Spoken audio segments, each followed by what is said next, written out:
ચોમાસાની આગાહીની જો વાત કરવામાં આવે તો જૂનમાં મેઘરાજાની રાજ્યમાં દસ્તક થશે. આગાહી કરવામાં આવી છે 7મી થી 14મી જૂન વચ્ચે મેઘરાજાની પધરામણી થશે.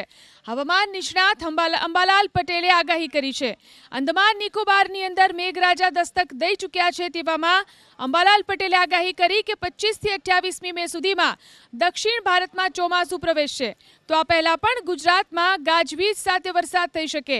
અંબાલાલ પટેલ અનુસાર 26મી મે થી 4થી જૂન વચ્ચે ગુજરાતમાં ભારે પવન સાથે વરસાદ થશે.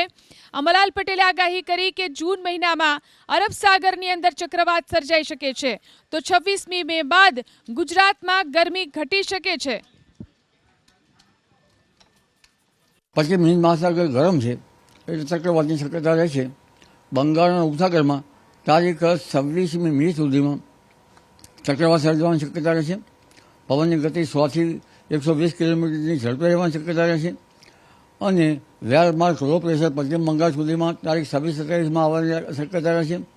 બંગાળ ઉપસાગરનો ભેજ અને અરબ સાગરના ભેજના કારણે બંને પવનો અથડાવવાથી ગાજવીજ સાથે ગુજરાતના ભાગોમાં વરસાદ થવાની શક્યતા રહેશે.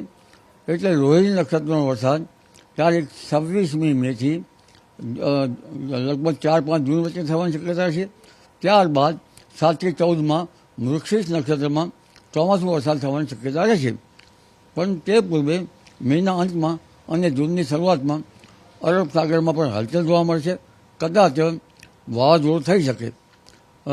પરંતુ તારીખ 8મી જૂનથી દરિયામાં પવનો બદલાશે અને પવનની ગતિ તેજ રહેશે. આ વખતે ચોમાસું સારું જવાની શક્યતા રહેશે. તારીખ 14 થી 28માં રાજ્યના કેટલાક ભાગોમાં ગાજવીજ સાથે ચોમાસું વરસાદ થવાની શક્યતા રહેશે. જુલાઈ ઓગસ્ટમાં ભારે વરસાદ થવાની શક્યતા રહેશે. દેશના કેટલાક ભાગમાં પૂરની સ્થિતિ રહેશે. રાજ્યના ભાગમાં પણ વરસાદની શક્યતા રહેશે. તાપી નદીના જળસ્તરમાં વધારો થશે.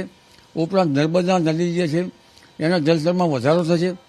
સાબરમતી નદીના જળસ્તરમાં વધારો થશે. સાબરમતી નદી 2 કાંઠે રહેવાની શક્યતા રહેશે. એટલે જુલાઈ ઓગસ્ટમાં ભારે વરસાદ થવાની શક્યતા રાજ્યના કેટલાક ભાગમાં રહેશે. અને ચોમાસું લગભગ 98% થી 106% જેવું રહેવાની શક્યતા રહે.